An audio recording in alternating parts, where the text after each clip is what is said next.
જોઈશું વિદ્યાર્થી મિત્રો આપણે પ્રશ્ન 3બ મણકા ગોળી જોઈ સંખ્યા અંકોમાં અને શબ્દોમાં લખો। અહીંયા આગળ આપણને મણકા ગોળી આપેલી છે। આ મણકા ગોળી પરથી આપણે સંખ્યા અંકોમાં અને સંખ્યા શબ્દોમાં લખવાની છે। તો જોઈશું આપણે સૌથી પહેલા એકમમાં 1 2 3 4 ચાર મણકા આપેલા છે। તો આપણે પહેલા શું કરીશું, એકમમાં 4 લખીશું। કેટલા લખીશું વિદ્યાર્થી મિત્રો? 4। ત્યારબાદ દશકમાં 1 2 3 4 5 6 7 8 9 કેટલા છે? 9। તો આપણે દશકમાં 9 કરીશું। ત્યારબાદ 100 માં કઈ નહીં તો શું કરવાનું? 0। ત્યારબાદ 1000માં 1 2 3 તો 1000માં 3 કરવાના, 3000। 10,000માં 1 2 3 4 5 તો કેટલા કરવાના? 5। ત્યારબાદ લાખમાં 1 2 3 4 5 6 7 તો કેટલા કરવાના? 7। તો આ રીતે 7,53,094 આપણો જવાબ આવ્યો। કેટલો જવાબ આવ્યો? 7,53,094। આ રીતે આપણે શબ્દોમાં લખવાનું છે વિદ્યાર્થી મિત્રો। ત્યારબાદ જોઈશું આપણે બીજા નંબરની મણકા ગોળી, જેમાં આપણને એકમમાં કેટલા મણકા આપેલા છે વિદ્યાર્થી મિત્રો? 1 2 3 4 5 6 7 તો આપણે સૌથી પહેલા 7 કરીશું। ત્યારબાદ દશકમાં 1 2 3 તો 3 કરીશું। 100માં 1 2 3 4 5 તો 5 કરીશું। 1000માં 1 2 3 4 5 6 7 કેટલા આપેલા છે? 7 તો 7 કરીશું। 10,000માં કઈ નહીં તો 0। ત્યારબાદ લાખમાં 1 2 3 4 5 તો 5 કરીશું। તો હવે સંખ્યા શબ્દોમાં કેટલી બની તો જોઈએ। એકમ, દશક, 100, 1000, દશક, લાખ। લાખમાં 5 આપ્યા તો આપણે શું લખીશું? 5 લાખ। ત્યારબાદ 10,000માં કઈ નહીં તો કશું લખવાની। 1000માં 7 તો 7,000। ત્યારબાદ 100માં 5 આપેલા તો 500।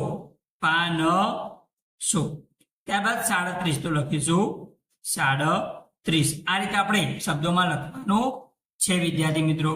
ત્યારબાદ જોઈએ આપણે આગળ ત્રીજા નંબરની મણકા ગોળી વિદ્યાર્થી મિત્રો, જેમાં આપણને એકમમાં 1 2 3 4 5 મણકા આપ્યા માટે આપણે એકમમાં 5 લખીશું।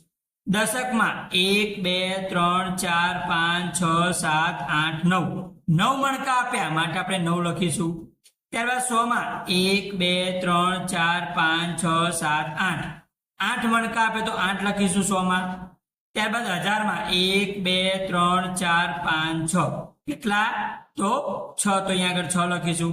10,000માં કઈ નહીં તો 0 લખવાના। ત્યારબાદ લાખમાં 1 2 3 4 તો કેટલા લખવાના? 4। તો આપણી સંખ્યા શું બની? લાખમાં 4 આપે તો 4 લાખ। શું લખવાનું? 4 લાખ। ત્યારબાદ 10,000માં કઈ નહીં, 1000માં 6 તો શું લખીશું? 6,000। ત્યારબાદ 100માં 8 તો 800 અને 9 5 95 895 4,06,895। આ રીતે આપણે ત્રીજી મણકા ગોળી જોઈ। હવે વિદ્યાર્થી મિત્રો આપણે આગળ ચોથી મણકા ગોળી જોઈશું, જેમાં એકમમાં 1 2 3 4 5 6 7 8 કેટલા મણકા છે? 8 મણકા। તો આપણે શું લખીશું અહીંયા આગળ? 8।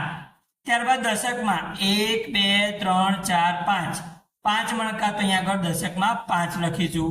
ત્યારબાદ 100માં 1 2 3 મણકા તો 3 લખીશું। ત્યારબાદ 1000માં કઈ નહીં તો 0 વિદ્યાર્થી મિત્રો। ત્યારબાદ 10,000માં કેટલા છે? 1 2 3 4 5 મણકા તો 5 લખીશું। ત્યારબાદ લાખમાં 1 2 3 4 5 6 7 તો અહીંયા આગળ 7 લખીશું। હવે લાખમાં 7 આપેલા તો શું લખવાનું? 7 લાખ। કેટલા લખવાના? 7 લાખ। ત્યારબાદ 50 આપ્યા તો આપણે લખીશું 50,000। 50,000।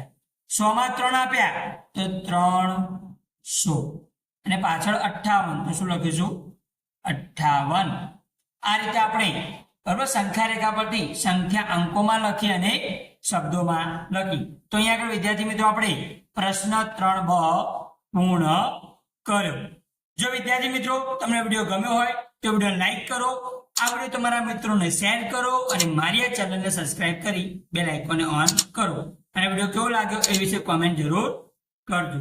જય હિન્દ.